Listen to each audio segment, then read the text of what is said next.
With us is, of course, Mohommed Shah. And Mohommed Shah, how do you respond? Why is it, as many say, you just heard the learned advocate, if Muslim parties are allowed to offer prayers inside of the mosque which is present in Qutub Minar, why not the Hindu parties? That is, of course, a point of contention also coming here.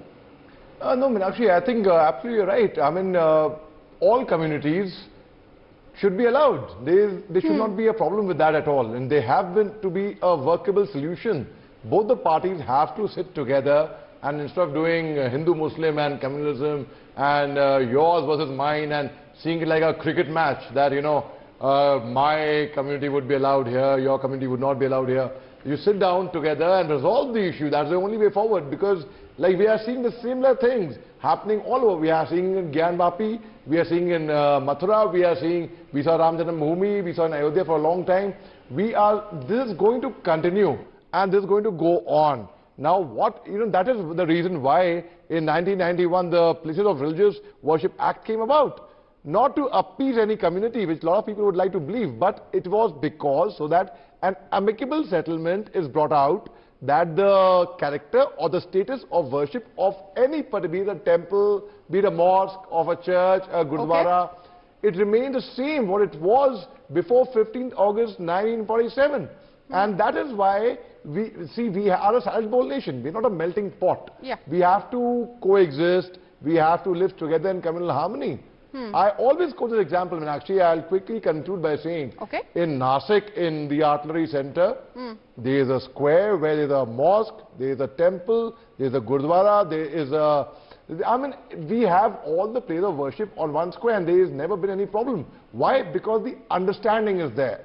Similarly, that understanding has to be there, and only way is when you go to court, you mess it up. You talk it out, and there has to be a feeling from within of communal harmony, Meenakshi. So obviously, I think that's a very constructive approach, of course, you know, which you're talking about, Major Shah. You know, the first thing is the speaker from the army, the general ex-army person was speaking.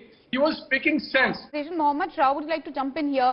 Sumit P says, and Sadhvi also says, end of the day, it's visible to the naked eye. You can see Hindu figurines, you can see idols, whether you speak of Gyanvapi, even similarly in the case of Ayodhya.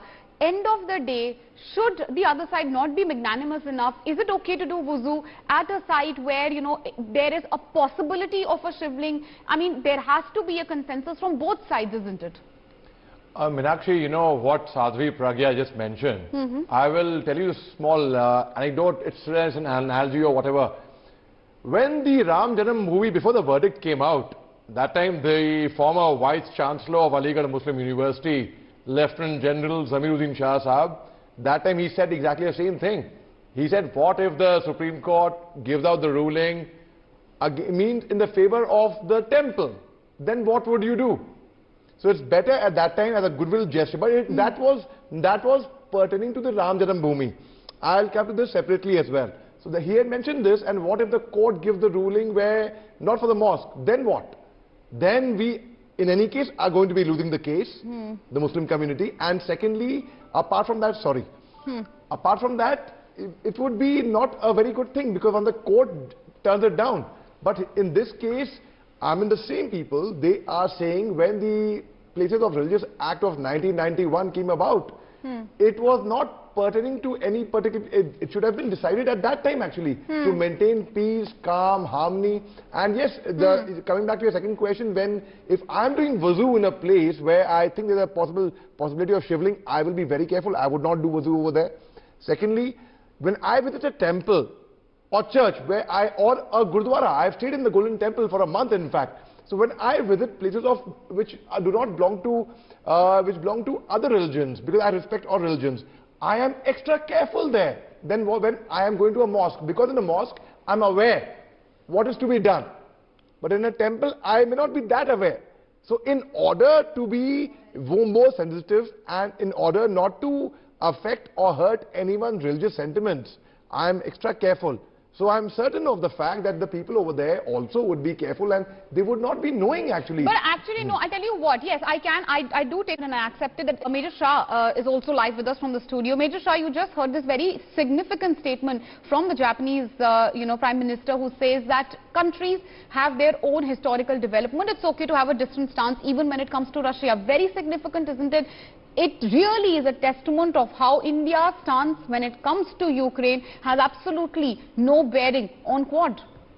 Absolutely, Meenakshi. It is certainly, this only goes to show that the international community, the world community, is also respecting India's move, India's decision of not siding with anybody in the war, but actually bringing in peace, trying to make efforts to bring in peace, trying to help each other, trying to help them not through firepower or giving armed ammunition, but trying to help them by giving aid, medical support, food, and so it is very, very clear to everyone.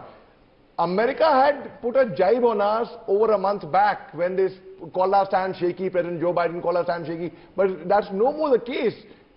Over a period of time, it has been proved, and the entire international community is convinced of the fact that India only has good intentions, and India is unique that way.